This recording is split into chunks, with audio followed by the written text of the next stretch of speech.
Johnny master మీద భంగమానం case పెట్టింది. Johnny master పారిపోయాడు. మళ్ళీ దొరికించుకొని చెంచల్ కూడా జైల్లో పెట్టారు. ఇప్పుడు జైల్లో జానీ మాస్టర్ ఏం చేస్తున్నాడు? నిజం ఒప్పుకున్నాడు, కానీ మళ్ళీ నాకేం సంబంధం లేదు అని అంటున్నాడు. ఇప్పుడు జానీ మాస్టర్ ఏం చేయబోతున్నాడు? బెయిల్కి అప్లై చేశాడా? జానీ మాస్టర్ తరపున వాదించే లాయర్లు ఏం చెప్తున్నారు?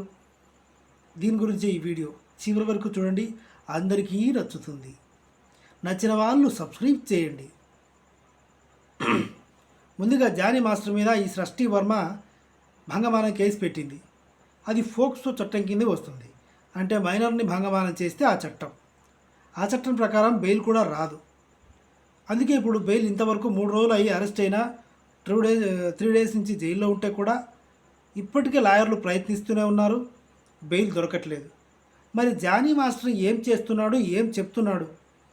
జానీ మాస్టర్కి వెళ్ళగానే డ్రెస్ ఇప్పేసి ఖైదీలకు ఏదైతే ఇస్తారో వైట్ డ్రెస్ అది ఇచ్చి కూర్చోపెట్టారు. సెల్లో నంబర్ ఇచ్చారు, ఖైదీ నంబర్. ఇప్పుడు జానీ మాస్టర్ కొరియోగ్రాఫర్ కాదు, జానీ మాస్టర్ రిమాండ్లో ఉన్న ఖైదీ. ఇంటి దగ్గర నుంచి భోజనం తెప్పించుకుంటానంటే వద్దు, సెల్లోనే తినాలి అని చెప్పారు. స్నానానికి వేడినీళ్ళు తెప్పించుకుంటాను అన్నాడు. లేదు, ఇక్కడే బకెట్తో ట్యాంక్ దగ్గరికి వెళ్ళి స్నానం చేయాలి అని చెప్పారు. ఇలా జైల్లో ఉంటున్నాడు. జర్నలిస్టులు అడిగిన ప్రశ్నలకి ఎలా బయటకు వస్తారు, మీరు నిజం ఒప్పుకున్నారా అంటే, ఎస్, నేను చేసింది, తనతో కలిసి ఉన్నది, లివింగ్ రిలేషన్లో ఉన్నది నిజమే, కానీ అదైతే భంగమానం కాదు. నేను ఆ ఎప్ అనే పదాన్ని నేను వాడలేను, కొంచెం కమ్యూనిటీ గైడ్లైన్స్ వల్ల యూట్యూబ్ నా దానికి మళ్ళీ యాడ్సెన్స్ ఇవ్వడు, మానిటైజేషన్ ఒప్పుకోదు. భంగమానం చేయలేదు, తను ఒప్పుకుంది కాబట్టి అది భంగమానం ఎలా అవుతుంది? ఇద్దరం మ్యూచువల్ అండర్స్టాండింగ్లో ఉన్నాం. నీకు కొరియోగ్రాఫర్గా ఛాన్సులు ఇప్పిస్తాను, మంచి భవిష్యత్తు ఇప్పిస్తాను, కానీ నాకు అది కావాలి, కావలించుకో నన్ను అని చెప్పి ఇద్దరం ఒక మ్యూచువల్ అండర్స్టాండింగ్లో ఉన్నాము.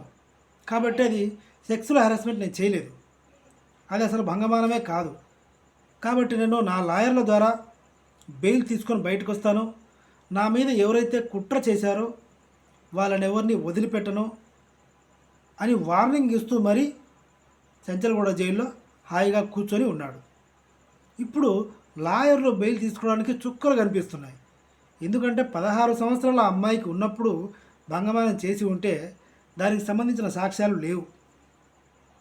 ఓ 2 రోజుల క్రితం 3 రోజుల క్రితం భంగమానం చేసినా డిఎన్ఏ టెస్టులు స్పెర్మ్ టెస్టులు అవి ఇవి చేసి ఈ సన్నాసి చేశాడని చెప్పగలరు.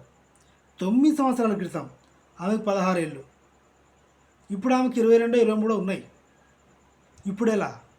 సాక్ష్యాలు ఏవి లేవు కాబట్టి అది ఫోక్సో చట్టం కిందికి రాదు, తొందరలోనే బెయిల్ వస్తుంది అని జానీ భాష లాయర్లు. చూద్దాం ఏం జరుగుతుందో, వెయిట్ అండ్ సీ. వీడియో మీకు నచ్చితే సబ్స్క్రైబ్ చేయండి. Thank you.